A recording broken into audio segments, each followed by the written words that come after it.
Bismillahirrahmanirrahim. Assalamualaikum warahmatullahi wabarakatuh. Alhamdulillahilladzi asra 'abdahu lailam minal masjidil haram ilal masjidil aqsa. Asyhadu an la ilaha illallah wahdahu la syarikalah wa asyhadu anna sayyidana wa nabiyyana Muhammadan abduhu wa rasuluhu la nabiyya ba'dah. Allahumma salli wa sallim wa zid wa barik ala sayyidina wa qurrati a'yunina wa maulana nabiyyina Muhammadin wa ala alihi at-tahirin at-tayyibin wa ashabihi al-ghurril mayamin wa man tabi'ahu bi ihsanin ila yaumiddin. Rabbi syrah li sadri wa yassir li amri wahlul 'uqdatam min lisani yafqahu qawli amma ba'du. Fa ya ayyuhan nas usikum wa ya nafsi bi taqwallah faqad fazal muttaqun fala tamutunna illa wa antum muslimun. Kama qala Allah ta'ala fi kitabihil karim wa huwa asdaqul qailin a'udzu billahi minasy syaithanir rajim. Ya ayyuhalladzina amanu taqullaha haqqa tuqatih wa la tamutunna illa wa antum muslimun. Shadaqallahul azim. Jamaah salat maghrib yang saya hormati dan yang disayang oleh Allah Subhanahu wa taala. Alhamdulillah kita bersyukur kepada Allah pada malam hari ini tanggal 6 Maret 2021 yang bertepatan dengan tanggal 23 Rajab 1442 Hijriah. Insyaallah hari Senin depan atau malam Senin ya yang akan datang kita sudah memasuki bulan Sya'ban. Jadi sekarang kita berada di hari-hari terakhir di bulan Rajab. Di hari-hari terakhir bulan Rajab. Dan insya Allah 37 hari lagi kita akan memasuki bulan Ramadan. Sekali lagi sekedar mengingatkan saja, tiada bosan saya ingin mengingatkan, barangkali ada di antara jamaah sekalian yang masih punya hutang puasa atau keluarganya masih ada hutang puasa, maka ingatkan mereka untuk segera melunasi hutang-hutangnya. Mumpung Ramadan masih jauh, jazakallah. Mumpung Ramadan masih jauh, maka segera lunasi. Ya, masih ada kesempatan dari sekarang. Masih ada kesempatan, maka segera lunasi hutang puasanya. Alhamdulillah kita kembali diberikan kekuatan oleh Allah, diberikan kesehatan, hidayah dan taufik dari Allah Subhanahu wa taala sehingga kita bisa kembali menghadiri kajian rutin di taman surga ini. Mudah-mudahan langkah kaki kita dari rumah menuju taman surga ini membuat kita mendapatkan rahmat, barokah, magfirah dan ridho dari Allah Subhanahu wa taala. Amin amin ya rabbal alamin. Dan kita doakan yang sedang sakit siapapun itu, mudah-mudahan Allah angkat penyakitnya sehingga bisa sembuh kembali seperti sedia kala. Amin amin ya rabbal alamin. Salawat dan salam semoga dilimpahkan untuk Nabi kita tercinta Sayyidina Muhammad sallallahu alaihi wasallam yang sudah berjasa membawa kita dari zaman kegelapan ke zaman yang terang benderang seperti saat ini. Jamaah salat maghrib yang saya hormati dan yang disayang oleh Allah Subhanahu wa taala, manusia itu hidup dalam 3 dimensi waktu. Ya, manusia hidup dalam 3 dimensi waktu. Yang pertama ada masa lalu. Yang kedua ada masa sekarang. Dan yang ketiga masa depan. Masa lalu adalah kenangan. Semua yang sudah kita alami di masa lalu itu namanya kenangan. Kenangan waktu kita masih kecil, waktu kita masih SD, SMP, SMA dan seterusnya. Masa sekarang adalah kenyataan. Ini semua kenyataan nih. Ya. Kenyataan hidup kita pada saat ini adalah kita hadir di majelis ta'lim. Kita hadir di majelis ta'lim, sedang thalabul ilmi. Itu masa sekarang. Dan masa depan adalah harapan, impian, khayalan, dan juga cita-cita. Orang yang baik adalah orang yang pandai mengambil pelajaran di masa lalu supaya hal-hal yang tidak kita inginkan tidak terjadi lagi di masa yang akan datang. Itulah orang yang pintar, orang yang pandai. Jadi bisa mengambil pelajaran di masa lalu supaya hal-hal yang tidak enak di masa lalu tidak terjadi lagi di masa yang akan datang. Isra Mi'raj merupakan satu peristiwa di masa lalu, ya, untuk kita jadikan sebagai pelajaran juga supaya kehidupan kita ini bisa lebih baik lagi daripada sebelum-sebelumnya. Bapak Ibu sekalian, kalau kita perhatikan, hampir setiap bulan Hijriah itu punya nilai sejarah masing-masing. Misalnya di bulan Muharram kita diingatkan dengan peristiwa hijrahnya Nabi Muhammad Sallallahu Alaihi Wasallam dari Makkah ke Madinah. Kemudian di bulan Rabiul Awal kita diingatkan dengan peristiwa lahirnya Nabi Muhammad Sallallahu Alaihi Wasallam ke alam dunia ini. Kemudian di bulan Ramadan kita diingatkan dengan peristiwa nuzulul Quran atau turunnya Al-Quranul Karim. Di bulan Syawal kita diingatkan dengan hari kemenangan atau hari raya Idul Fitri. Setelah sebulan lamanya kita berperang melawan hawa nafsu, maka di bulan Syawal kita telah meraih kemenangan. Sebagaimana bayi yang baru lahir tanpa dosa. Begitu juga orang-orang yang merayakan hari kemenangan di hari raya Idul Fitri. Seperti bayi yang baru lahir, tidak ada dosa sama sekali, sudah dibersihkan oleh Allah Subhanahu wa taala. Asalkan bulan Ramadannya benar-benar diisi dengan ibadah, diisi dengan kebaikan, diisi dengan amalan-amalan soleh. Maka niscaya nanti begitu masuk Syawal kita sudah meraih kemenangan. Kemudian di bulan Zulhijjah kita diingatkan dengan peristiwa kurban. Ya, Zulhijjah diingatkan dengan peristiwa kurban. Dan di bulan Rajab ini kita diingatkan dengan peristiwa Isra dan Mi'raj Nabi kita tercinta Sayyidina Muhammad sallallahu alaihi wasallam. Bapak Ibu sekalian, sebelum Nabi Muhammad melakukan perjalanan Isra dan Mi'raj, beliau mengalami cobaan yang bertubi-tubi, mengalami musibah secara bertubi-tubi. Cobaan yang pertama, sang paman yang selama ini membela, yang selama ini melindungi, yang selama ini mengawal dakwah Nabi Muhammad sallallahu alaihi wasallam, yang bernama Abu Thalib, meninggal dunia. Jadi sang paman yang bernama Abu Thalib meninggal dunia akibat pemboikotan oleh orang-orang kafir Quraisy.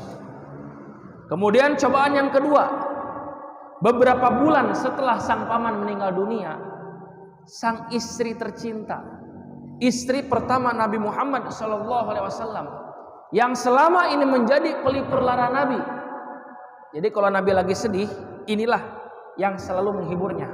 Inilah sang pelipur lara, sang istri tercinta yang bernama Siti Khadijah binti Khuwailid radhiyallahu anha juga sama meninggal dunia.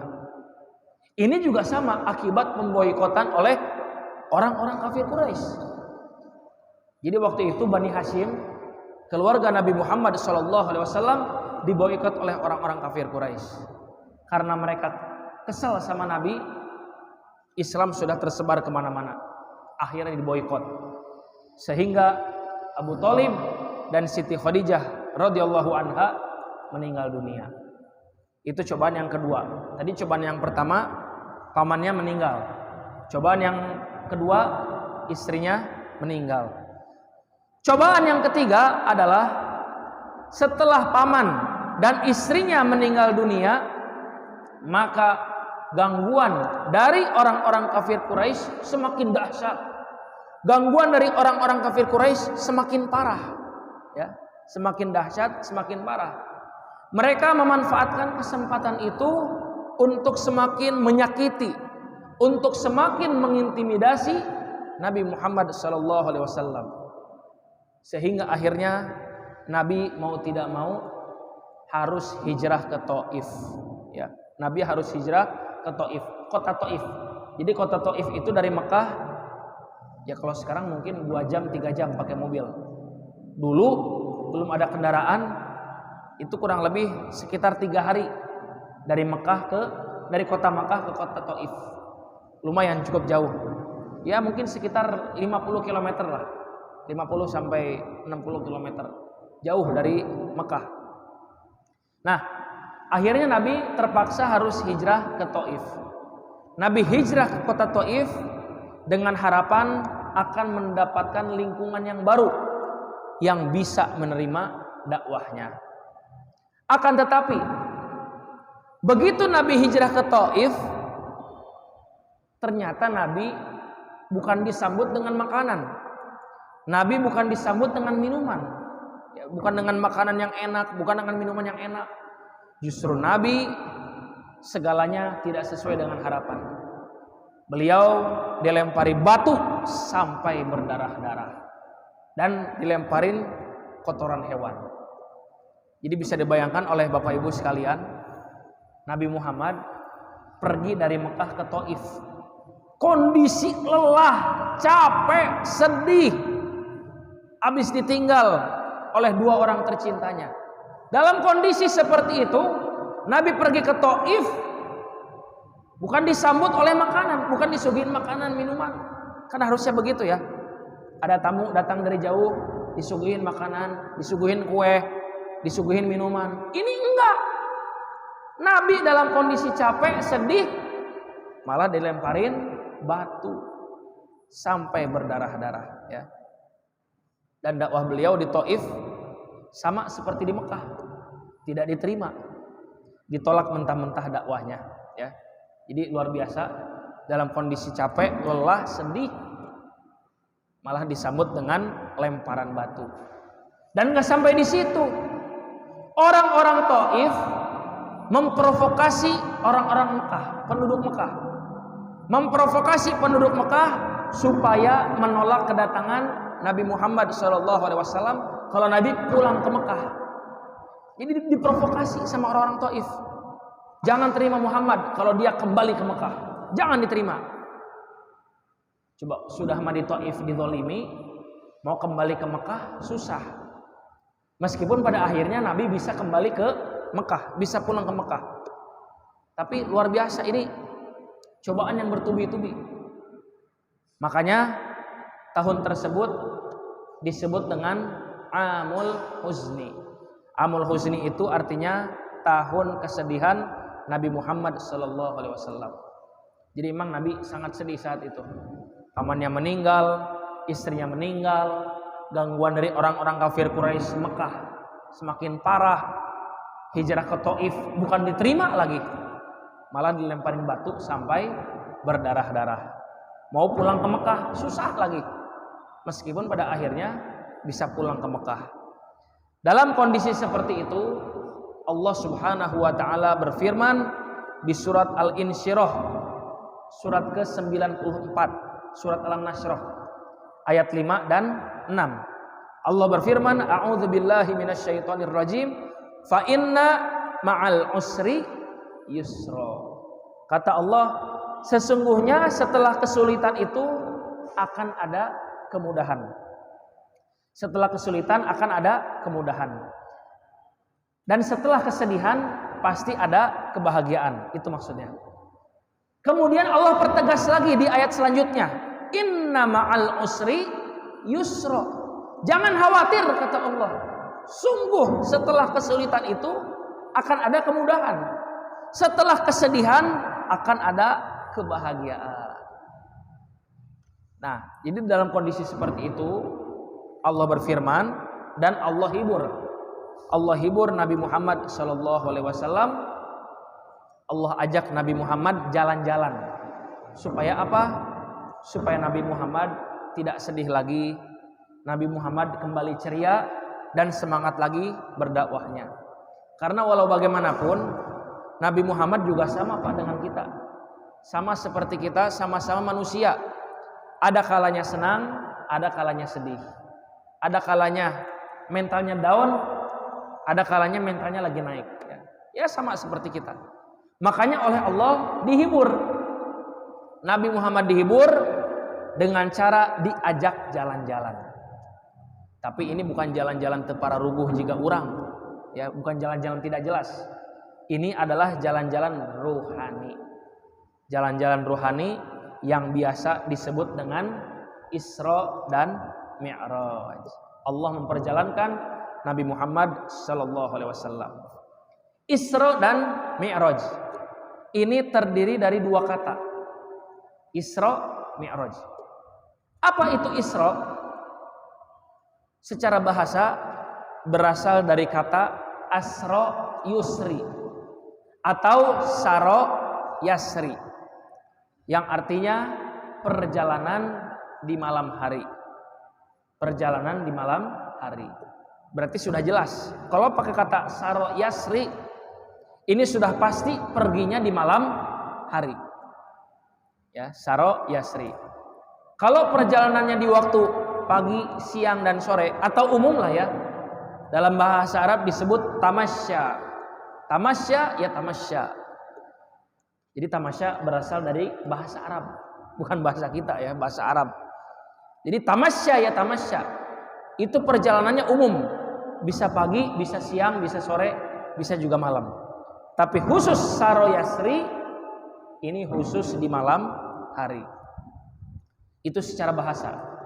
Secara istilah perjalanan Nabi Muhammad sallallahu alaihi wasallam bersama malaikat Jibril dari Masjidil Haram ke Masjidil Aqsa di malam hari. Perjalanan Nabi Muhammad sallallahu alaihi wasallam bersama malaikat Jibril dari Masjidil Haram ke Masjidil Aqsa di malam hari. Masjidil Haram di Mekah, Arab Saudi, dan Masjidil Aqsa di Palestina, Yerusalem, yang sekarang sedang dikuasai oleh orang-orang Yahudi. Kita berdoa kepada Allah, kita berharap kepada Allah supaya Masjidil Aqsa kembali jatuh ke tangan umat Islam. Amin. Ya Rabbal Alamin. Sudah 1 abad lebih Masjidil Aqsa dikuasai oleh orang-orang Yahudi. Ya, jadi kita berharap kepada Allah mudah-mudahan Masjidil Aqsa kembali jatuh ke tangan umat Islam. Itu tentang Isra, ya, Isra. Sekarang kita masuk ke Mi'raj. Secara bahasa berasal dari kata aroja atau sulam. Sulam itu artinya tangga, ya, alat untuk naik. Mi'raj artinya tangga atau alat untuk naik. Secara istilah adalah naiknya Rasulullah sallallahu alaihi wasallam dari Masjidil Aqsa ke Sidratul Muntaha. Sidratul Muntaha itu adalah lapisan langit yang paling tinggi. Ya, lapisan langit yang paling tinggi. Jadi Nabi berangkat Isra dulu dari Masjidil Haram ke Masjidil Aqsa. Kemudian dari Masjidil Aqsa naik terbang ke Sidratul Muntaha. Dari bumi terbang menuju langit. Ada nggak dalil Isra dan Mi'raj? Ada. Dari Al-Quran ada, dari hadis juga ada, hadis sahih. Dari Al-Quran tentang peristiwa Isra ada di surat Al-Isra. Surat Al-Isra itu surat ke-17 ayat pertama. A'udzu billahi minasyaitonir rajim. Bismillahirrahmanirrahim. Subhanalladzi asra bi 'abdihi lailam minal masjidil haram ilal masjidil aqsa. Maha suci Allah yang telah memperjalankan hambanya, ya, yang telah memperjalankan Nabi Muhammad sallallahu alaihi wasallam di sebagian malam. Laila di situ maksudnya memang arti lailan itu malam hari. Tapi yang dimaksud di ayat ini kata para ulama tafsir maksudnya adalah sebagian malam. Jadi ini membuktikan bahwasanya Isra Mi'raj Nabi itu hanya dalam waktu setengah malam saja, sebagian malam. Ya mungkin sekitar jam berapa? Jam 9 kalau zaman sekarang. Jam 9 malam Nabi Muhammad pergi, jam 4 dini hari sudah sampai ke Mekah. Sudah beres perjalanannya, ya. Maha suci Allah yang telah memperjalankan Nabi Muhammad SAW di sebagian malam dari Masjidil Haram ke Masjidil Aqsa. Alladzi barakna haulahu, yang mana Masjidil Aqsa ini telah kami berkahi sekelilingnya. Kenapa Masjidil Aqsa diberkahi sekelilingnya? Kenapa diberkahi sekelilingnya? Karena nabi-nabi sebelum Nabi Muhammad SAW ada yang pernah ibadah di situ. Nabi Daud, Nabi Sulaiman, Nabi Isa, Siti Maryam, dan nabi-nabi yang lainnya. Ini adalah nabi-nabi yang pernah ibadah, yang pernah sholat di Masjidil Aqsa. Makanya kata Allah, Masjidil Aqsa telah kami berkahi sekelilingnya, barokah. Mudah-mudahan kalau ada rezeki kita semua bisa berangkat ke Masjidil Aqsa. Amin. Ya Rabbal Alamin. Bisa kok kita masuk ke Aqsa, bisa. Meskipun dijaga oleh orang-orang Yahudi, tapi tetap kita bisa masuk ke Masjidil Aqsa, bisa sholat di sana. Alladzi barakna haulahu linuriyahu min ayatina. Jadi Allah Subhanahu wa taala memperjalankan Nabi Muhammad sallallahu alaihi wasallam untuk memperlihatkan sebagian tanda-tanda kekuasaan Allah Subhanahu wa taala. Tanda-tanda kebesaran Allah. Sebagian, bukan semua, sebagian saja. Innahu huwas samiul basir. Sesungguhnya Allah Maha mendengar lagi Maha melihat. Ini dalil Isra. Surat Al-Isra ayat pertama. Sedangkan peristiwa Mi'raj ada di surat An-Najm. Surat An-Najm itu surat ke-53.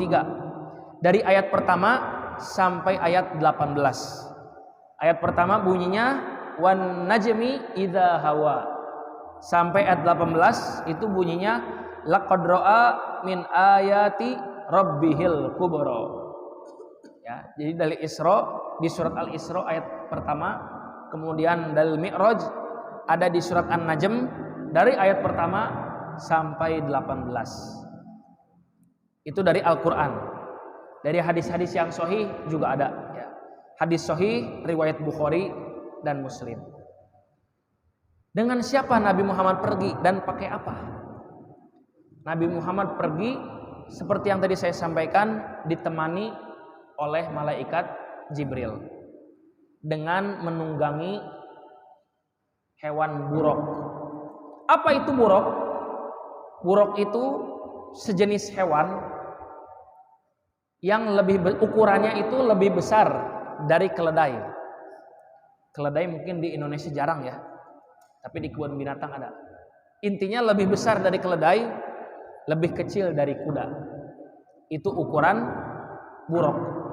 Warnanya putih. Wallahu alam, kalau ada tanduk, ada sayap, wallahu alam.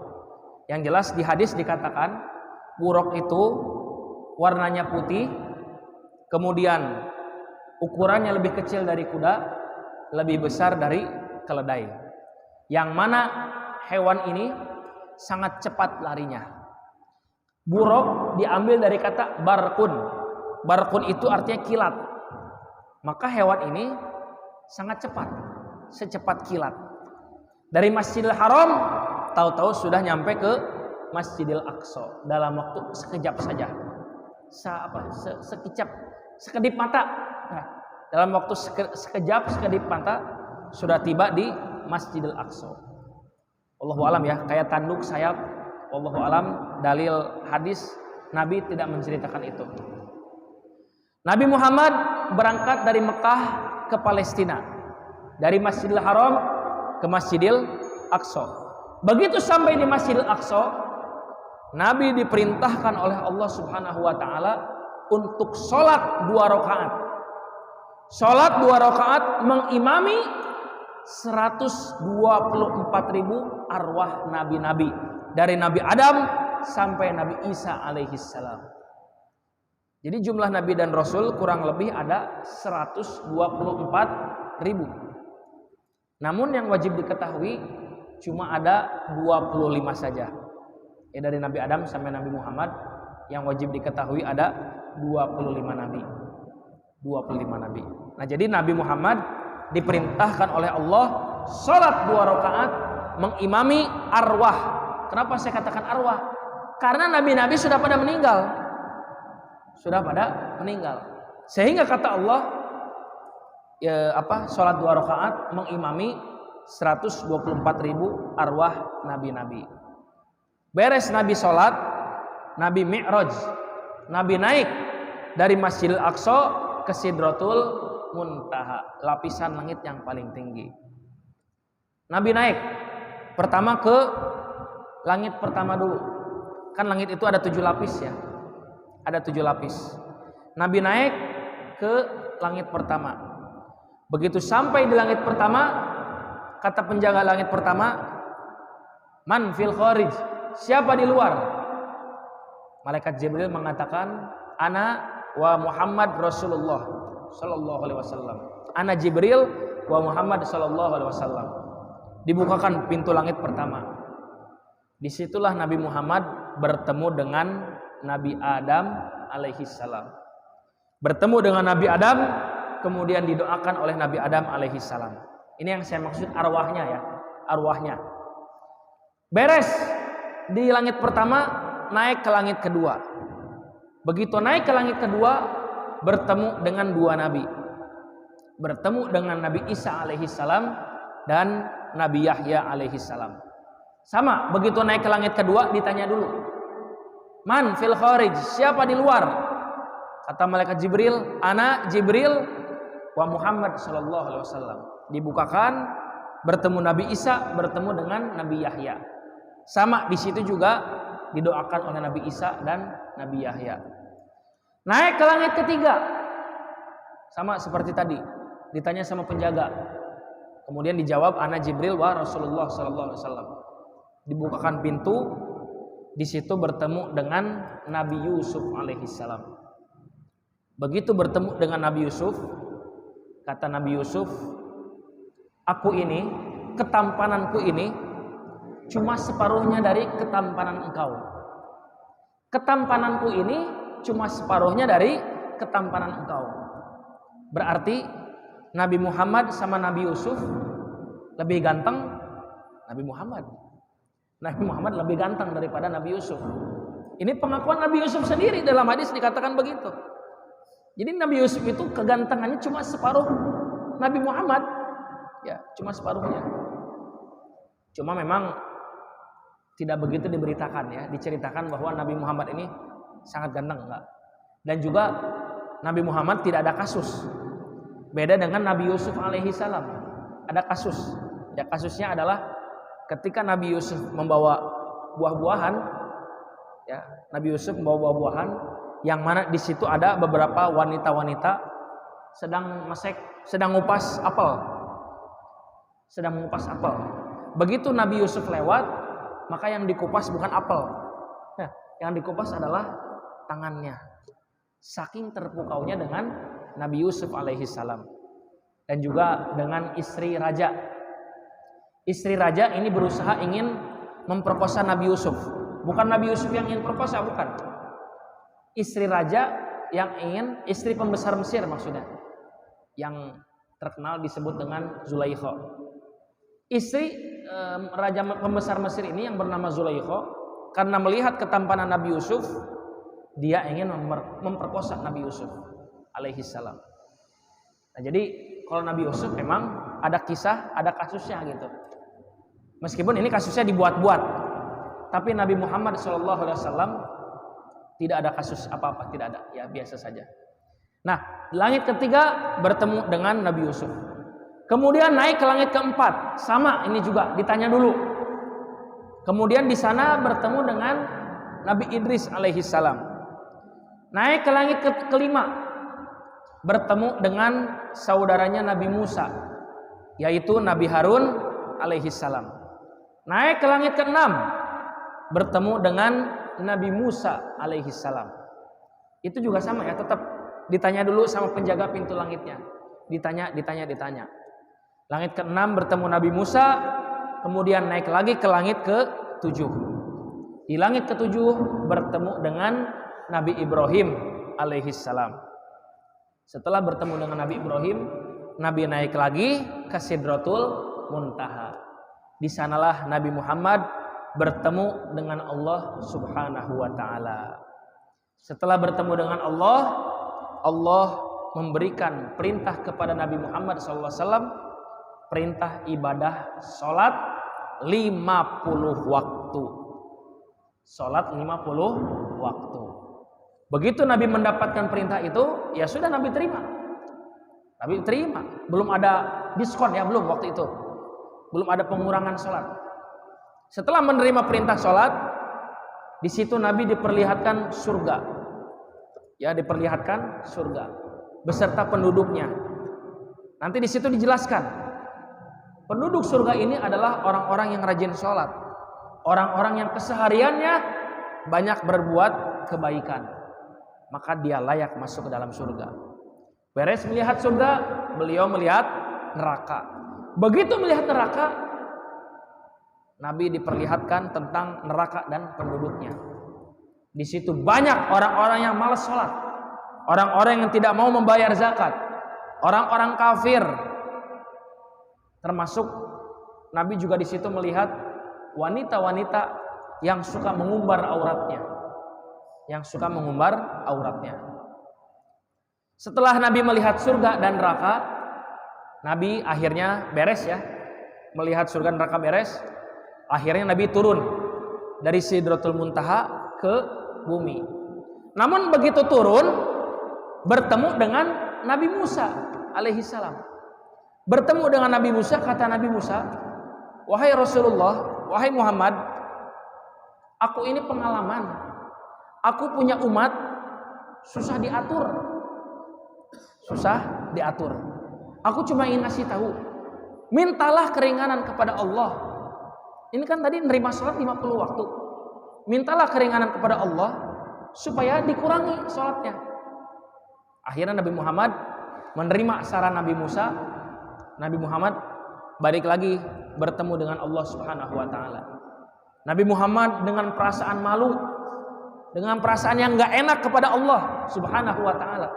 Allah sudah memberikan karunia yang banyak kepada kita. Allah sudah memberikan segala-galanya kepada kita. Meskipun kita enggak minta, Allah tetap kasih segalanya kepada kita. Makanya Nabi Muhammad merasa malu. Nikmat Allah sudah banyak, begitu Allah ngasih perintah kepada kita, kita minta diskon. Pasti Nabi Muhammad merasa malu. Tapi demi umatnya Nabi Muhammad minta keringanan kepada Allah. Nabi Muhammad minta kepada Allah agar dikurangi. Dikurangilah dari 50 menjadi 45 waktu. Dikurangi 5 menjadi 45 waktu. Ya udah, Nabi akhirnya turun. Nabi turun ketemu lagi sama Nabi Musa. Nabi Musa berkata dengan perkataan yang sama, ya. Di akhir beliau mengatakan, minta lagi keringanan kepada Allah. Ya udah, Nabi Muhammad naik lagi dengan perasaan malu, perasaan nggak enak, minta keringanan kepada Allah, minta diskon, dikurangi lagi menjadi 40. Ya, jadi setiap dikurangi itu 5 waktu dikuranginya. Terus Nabi Muhammad bolak-balik, turun ketemu Nabi Musa, balik lagi kepada Allah sampai 9 kali. Ya, sampai 9 kali. Dan setiap dikurangi itu ada 5 waktu. Jadi bisa dibilang ini diskon 90%. Ya, diskon 90%. Karena 9 kali bolak-balik. 50 waktu, ya. Dikurangi 10%, berarti kan 45. 10% dari 50 itu kan 5. Ini bolak-balik. Berarti 10% kali 9.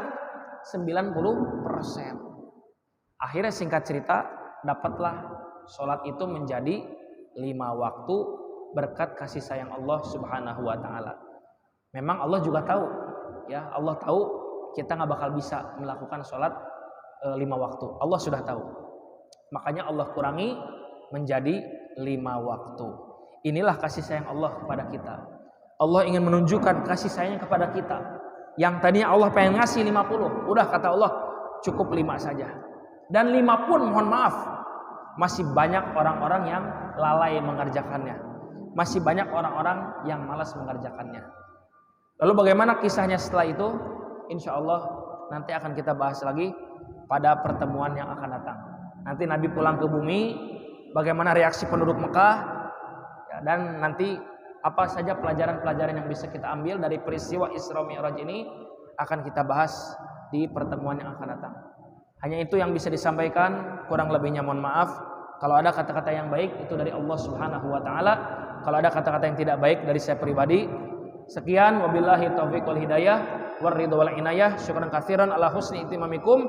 Wassalamualaikum warahmatullahi wabarakatuh.